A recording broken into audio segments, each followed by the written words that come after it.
Railway station आणि परिसरातील सर्व लोकांना सूचना आहे, जे कायदा मोडतील, कायदा हातात घेतील त्यांच्या विरुद्ध सक्त ते सक्त कारवाई करण्यात येत आहे।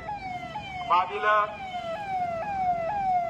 काही दिवसापूर्वी काही आरोपितांनी आम्ही अटक केलेले आहेत। ते आरोपितांनी फायरिंग करून जीवे ठार मारण्याचे प्रयत्न केलेले आहेत। तसा पुंडलिकनगर पोलीस स्टेशनला गुन्हा दाखल झालेला आहे।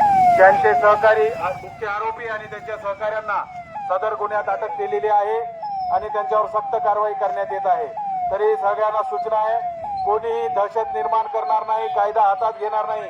तुमच्या ज्या काही तक्रार असतील त्या पोलीस स्टेशनला येऊन द्यायला पाहिजे।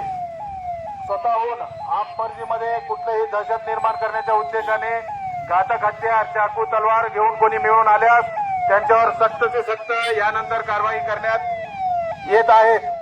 यापूर्वी देखील अनेक कारवाया पोलिसांमार्फत करण्यात आलेल्या आहेत। कोणी असे गैरसमजमध्ये राहू नका की आम्ही काही केलं तरी काही फरक पडणार नाही।